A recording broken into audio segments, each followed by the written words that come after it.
Men aren't born misogynists. Men aren't born violent. Men aren't born rapists. Men aren't born evil. Men are born babies. And we really need to, as a society, take a real close look at the messages that we're sending. Obviously little girls, but little boys too.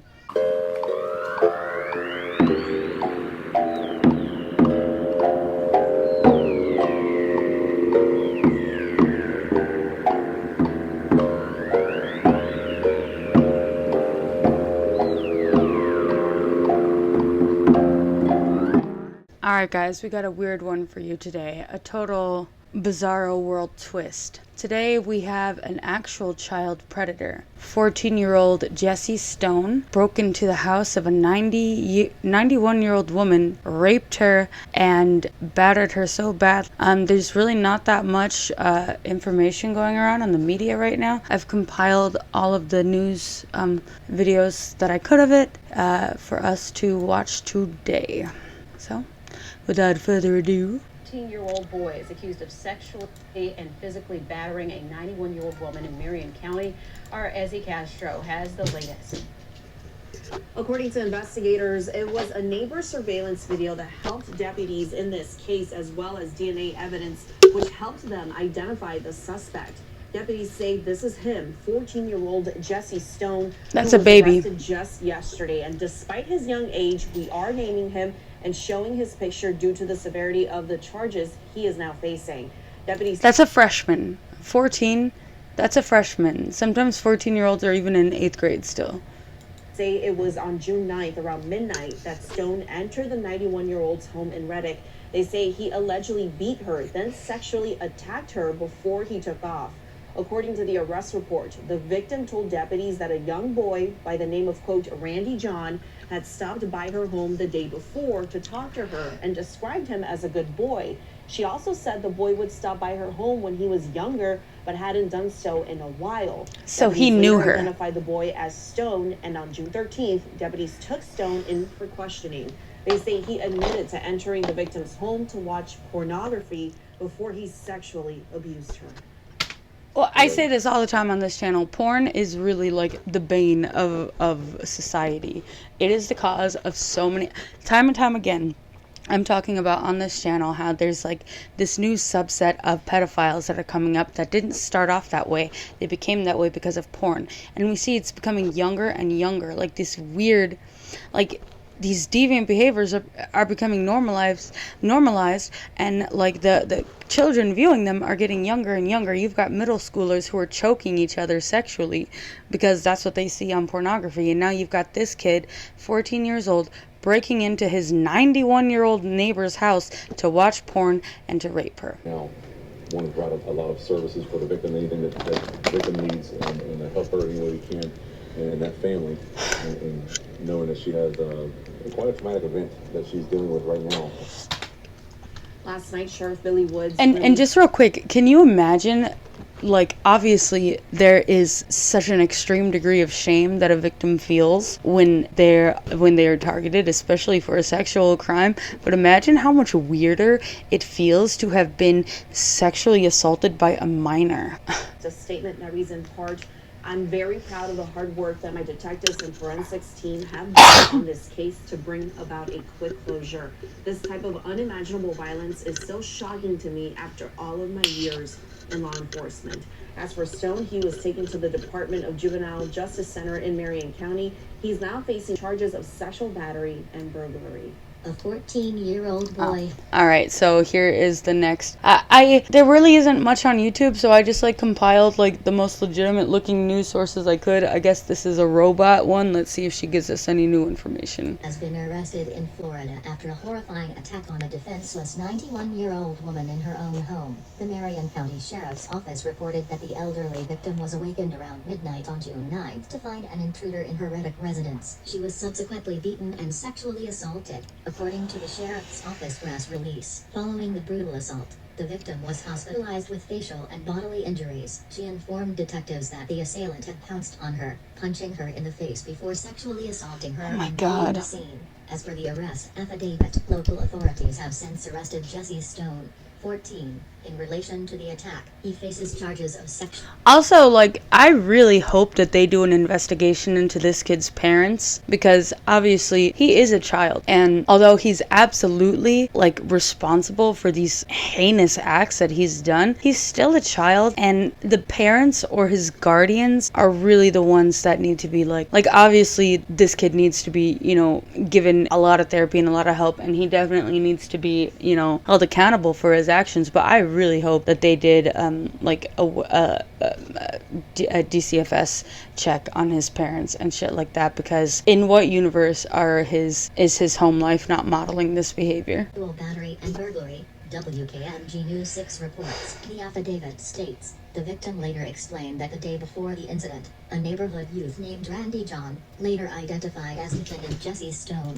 He obviously also, like, there's a level of premeditation here. It said that, like, this kid used to visit her when he was younger as neighbors, but the day before the attack, he goes over to her house, lies about his name, and then comes back. Came over to her house and talked with her. She explained that it's been a while since the defendant stopped by to talk with her, but when he was younger, he used to do it more often. She described So the defendant sad. as a good boy, but that she didn't know anything about the other people he hangs out with. The sheriff's department reported that Stone approached officers while they were investigating the area later that day, revealing that a neighbor had found something on their security footage that they believed was important for the authorities to review. Upon examination, detectives sought to investigate.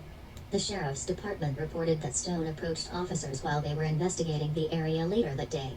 So he himself went to the officers saying that the neighbors caught something? That a neighbor had found something on their security footage that they believed was important for the authorities to I don't review. understand. Upon examination, detectives spotted a figure resembling Stone captured on video jogging by the previous evening. Stone initially denied being the person in the video, but DNA evidence linked him to the crime scene. He was located at North Marion High School on June 13th. Where he confessed during questioning to entering the woman's residence to view adult content and subsequently assaulting her in her bedroom. After his confession, Stone was remanded to the Department of Juvenile Justice. Sheriff Billy Woods stated, "I told everyone last week that we would find the person responsible, and we have. I'm very proud of the hard work of my detective. Quick closure. This type of unimaginable to me act for us and their community that any individual would commit such an act. As a father, my compassion goes out to his family." In a crime. All right, here's the next one. A crime that has outraged even veteran deputies. So a 91-year-old woman was beaten and sexually attacked inside her own home, and tonight deputies say a 14-year-old boy is not only charged, they say he confessed to this crime. Here's the mugshot. Look at how sad and broken he looks. 14-year-old Jesse Stone. Like, we really need to pay attention to our young boys. You know, don't get me wrong, guys. I'm a radical feminist, all right? But I'm just that, a feminist. And I'm a huge advocate for equality, because if anyone knows what feminism is supposed to actually be advocating for, it's for gender equality. That being said, there are levels of female privilege that we have in society. One of them is those emotions taken seriously. I mean, don't get me wrong, society fails at this, fails little girls all the time. But little boys are trained from the beginning to, you know, buck up, to be men, to not cry, this, that. And what ends up happening is that they become almost inhuman. They shove it down so much so that they are able to commit these insane crimes. All right, men aren't born misogynists. Men aren't born violent. Men aren't born rapists. Men aren't born evil. Men are born babies. And we really need to, as a society, take a real close look at the messages that we're sending. Obviously little girls, but little boys too. Despite his young age, we are naming him and showing his picture due to the severity of the charges he now faces. The 91-year-old called 911 from her home near Reddick around midnight on June 9th, reporting that attack. Back then, Sheriff Billy Woods called this case cruel and vowed to bring someone to justice. In a statement tonight, the sheriff still calls this a shocking case of, quote, unimaginable violence. He says Stone was arrested today and delivered to the Department of Juvenile Justice. We will have any updates as they come in at clickorlando.com. And developing at noon, a shocking update to a story from last week. A 14-year-old boy is accused of sexually and physically battering a 91-year-old woman in Marion County. Our Ezzy Castro has the latest. According to investigators, it was a neighbor surveillance video that helped deputies in this case, as well as DNA evidence, which helped them identify the suspect. This is the same news station as the first video we saw, but it's a little bit longer, so. Deputies say this is him, 14-year-old Jesse Stone, who was arrested just yesterday. And despite his young age, we are naming him and showing his picture due to the severity of the charges he is now facing. Deputies say it was on June 9th around midnight that Stone entered the 91-year-old's home before he took off. Midnight that Stone entered the 91-year-old's home in night. They say he allegedly beat her, then sexually attacked her before he took off. According to the arrest report, the victim told deputies that a young boy by the name of Coach Randy John had stopped by her home the day before to talk to her and described him as a good boy. Boy would stop by her home when he was younger, but hadn't done so in a while. Deputies later identified the boy as Stone, and on June 13th, deputies took Stone in for questioning. They say he admitted to entering the victim's home to watch pornography before he sexually abused her. Right now, one of our love services for victim needs and help her we can, and the family, and no issue. I guess there's nothing new. In the studio, Ezzy Castro, getting results, C6. Investigators are trying to make any sense of any motive behind a 14-year-old's shocking behavior.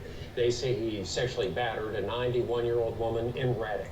TV20's Deja Clayton tells us what Marion County Sheriff's deputies' next steps will be as they move forward with the case. I think we were all shocked at the age of not only the victim, but also the offender, 14-year-old man. Yeah. That did this. Yeah, that's the other thing. It's not just that the perpetrator's it's not just that the perpetrator's age is so extreme. His victim, the age of his victim is extreme. This is just an extreme case all around. The 91-year-old victim was seen as a trusted adult to some children in the community. However, after an incident where she was sexually battered, she's now left recovering with support from her family. So the victim is still recovering, obviously, from this very severe attack. I can tell you it was a lot of things that we've seen. This is very shocking just to see the evidence photos of her. 14-year-old Jesse Stone was picked up from North Marion High School by detectives to be interviewed. That's when he admitted to the act and was arrested on felony assault and sexual battery. We've had just a culmination of the investigation, the evidence, the DNA. It all came together, and we determined this was our person of interest. This was our prime suspect.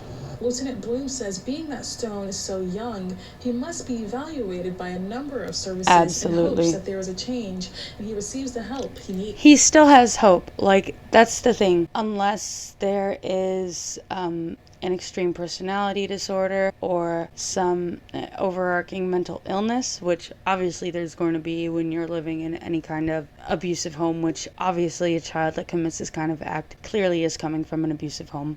He's still a child, and there's a huge possibility that with support he can go on and live a life not as an abuser. Like, just because this little boy did this now doesn't mean that that's his destiny. Which is so bizarre, given the circumstances of this crime. It's almost unbelievable, but it's true.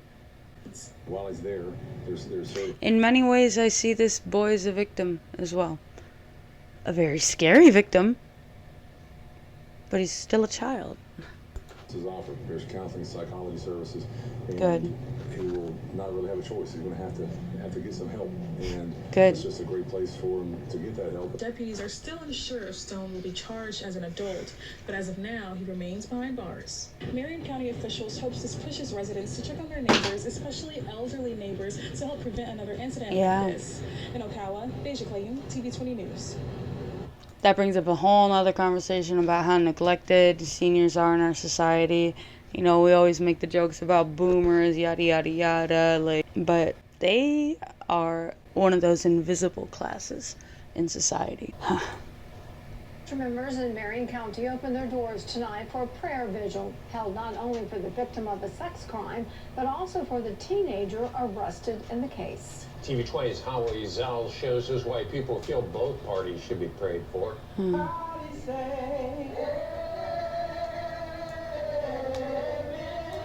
More than a dozen neighbors and friends gathered at Mount Zion United Methodist Church in Reddick, asking for healing for an elderly woman who investigators say was sexually battered by a North Marion for her community that loves her. They read scripture, sang, and prayed together as a community.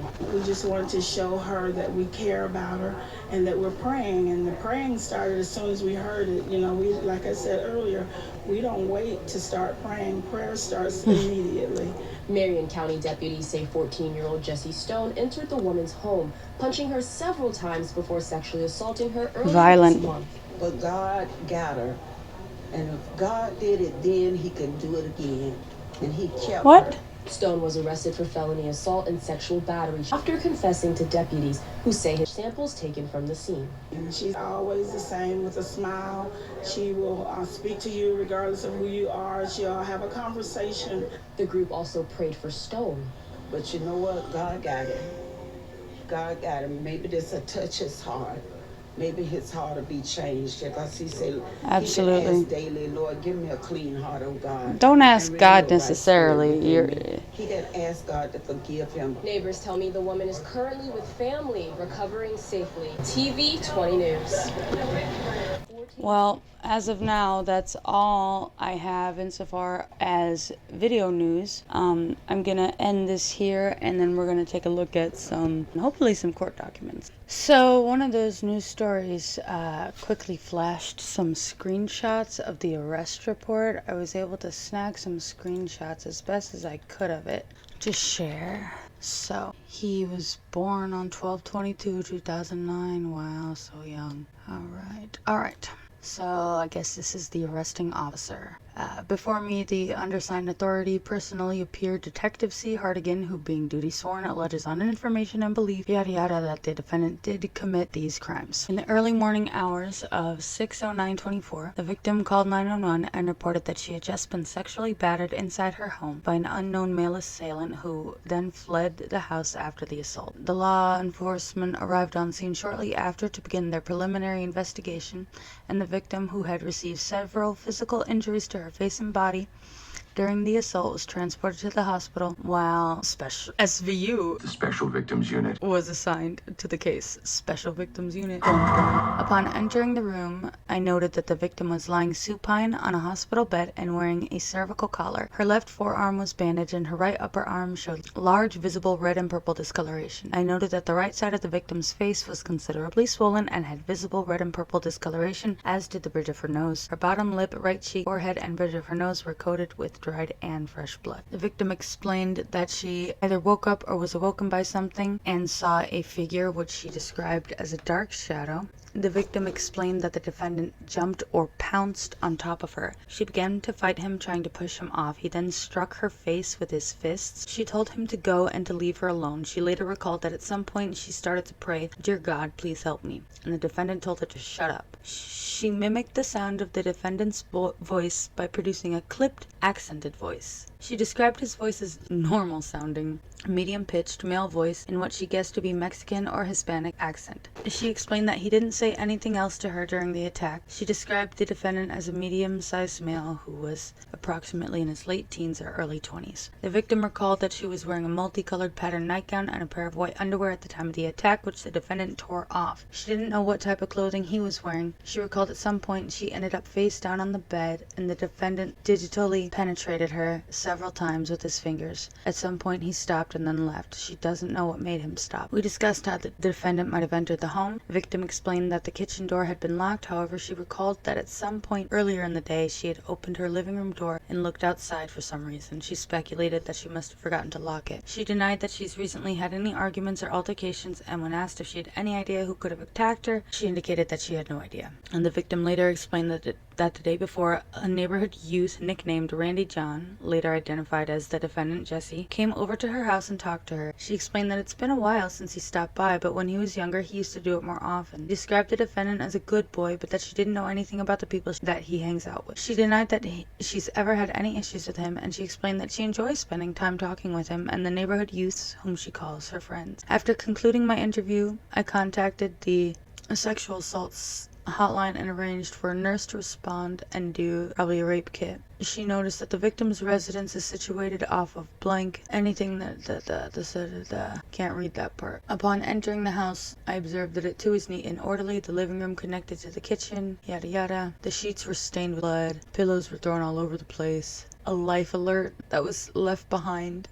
So during a neighborhood canvass, I spoke with Miss Richter, who is the legal guardian for the defendant. She explained that she was asleep during the time, and the defendant initially explained that he had gone to bed the night before. Later, while they were canvassing, the defendant, Jesse, approached us on his bike and explained that the neighbor and his wife had been reviewing their camera footage and that they had found something that he wanted to show us. They responded to the neighbor's residence where they showed us the footage. The footage depicts a figure jogging southbound towards the road wearing shorts and a dark t-shirt. While they were speaking to the neighbor, the defendant passed by on the bike and went north on Gainesville. I noticed that he was wearing a dark NASA t-shirt and a blue and white gym shorts, which seemed to be consistent with the clothing worn by the figure in the footage. He returned several minutes later and I spoke to him. So we're missing a little bit of information. It says he ultimately admitted that he did in fact go outside the night before to go look at cars that were traveling from the Rock the Country concert that had been held earlier that weekend. They noted while talking to the defendant that their shorts had some faint dark in color stain or smear on them. I asked him about it and he explained that he picks at his facial acne, which sometimes causes it to bleed, and he wipes it on his shorts. I noted that the top of his hands and knuckles did not have any obvious injuries. I then met with Miss Richter and obtained her consent to obtain DNA swabs. I responded to the hospital to re-interview the victim. I noted that she was in considerably higher spirits, however the injuries on her face were much more prominent. She had deep purple and dark red bruises along both eyes, the bridge of her nose, and along the right side of her face and jaw. There was considerable swelling on the right side of her face as well. I conducted an audio recorded interview with the victim, during which we discussed the timeline of the events.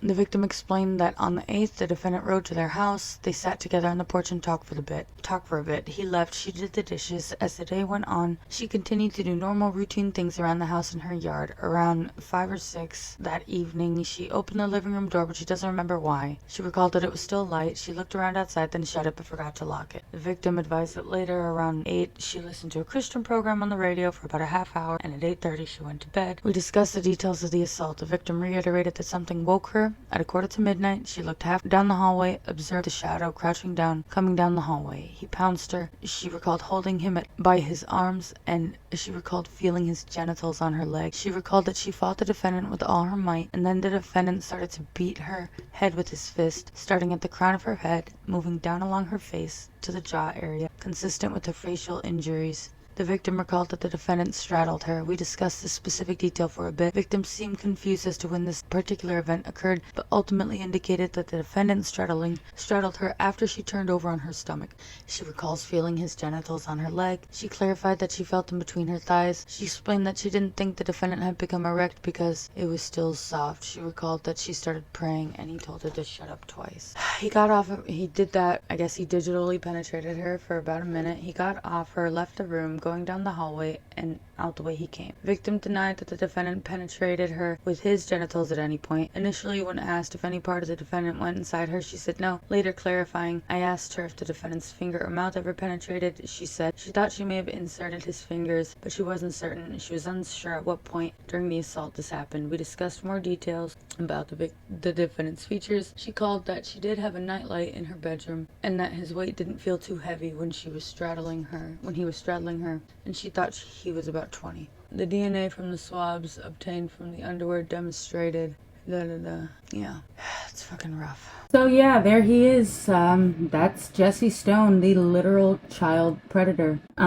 There's actually a whole class of predators who are under the age of 18, and it's so sad. One of the things about his story that struck me the most was that Jesse himself was the one who alerted the cops to the footage that ended up leading to his arrest. It's like on some level he wanted to be like he knew that what he did was wrong, so much so that he was turning himself in the only way that he knew how. And again, men are not born rapists. This little boy was not born with this instinct, whether or not it was his home life, his access to the internet, his social group, doesn't matter. As parents, we really need to, yes, focus on making sure little girls feel empowered to be anything that they can, but we also need to be paying big attention to our little boys and letting them know that it's safe to talk to us about things, that they are allowed not only to feel emotions other than anger, but to express them,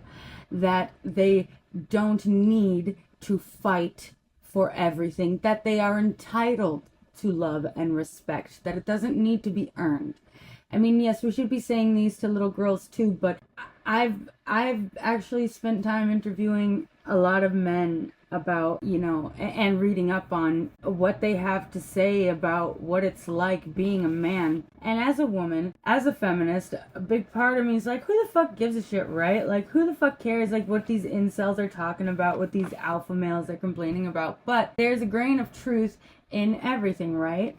The reason that people get wrapped up in these ideologies is because there's a grain of truth in all of them, right? So from what I understand about what it's like being a man, it is a world of fear and not being able to engage it. Anything that makes a man feels uncomfortable, he immediately becomes fearful because he doesn't have the emotional intelligence to process that discomfort. And when the man becomes fearful, he becomes angry, and the only way that little boys are taught to deal with fear is to confront it, right? To be a man, to take it head on, right? So what that ends up leading to is a mindset where when little boys get caught up in these already established groups of degenerate men, I'll just say this, it really comes in handy when you are abusing women and when you're abusing animals and when you're abusing other men. Not having emotions in it, because that's what ends up happening, right? It's not that men don't have emotions. It's just that they have suppressed and like totally derealized every other emotion aside from anger. And that includes empathy. So I just say it really comes in handy to lack empathy when you're being an abuser. And that's not something that's inherent in little boys. It's not something inherent in men. Alright? Empathy is inherent in humans. As humans, we feel, we empathize, we put ourselves in the other's position. We understand that if I do this to myself and I do that to you, it's gonna feel the same, no matter if you're a man or a woman. Honestly, you should apply this to animals too, but I'm trying to not get too radical here. On that note, I didn't know if I should post this or not because I don't want anyone to think that I'm like sensationalizing or trying to like clout grab on this child, but I think that it's a very important case. I think it's relevant to my channel topic, and yeah, on that note, if you gotten here this far, you're a real one. And if you're a real one, I know you're subscribed. If you think you're subscribed, go ahead, check if you're subscribed, because sometimes I am not subscribed to channels that I could have sworn I was subscribed to. And if you're not subscribed, come on, subscribe, why not? Also, I got memberships now. I got some merch. I got some t-shirts. I got stickers and shit, and I'm just saying, my birthday is at the end of this month, July 29th. I'll be 29 for the third time. Nah, but for real, I'll be 31 at the end of this month, and a great birthday present to me would be if y'all maybe bought some of my merch. Ooh, because I'm a Leo. Ooh. Alright, I'm about to vomit from that, and also, yeah, I love you guys. Thank you again. Stay safe. Keep your kids safe. You see something, say something. Yeah. Deuces.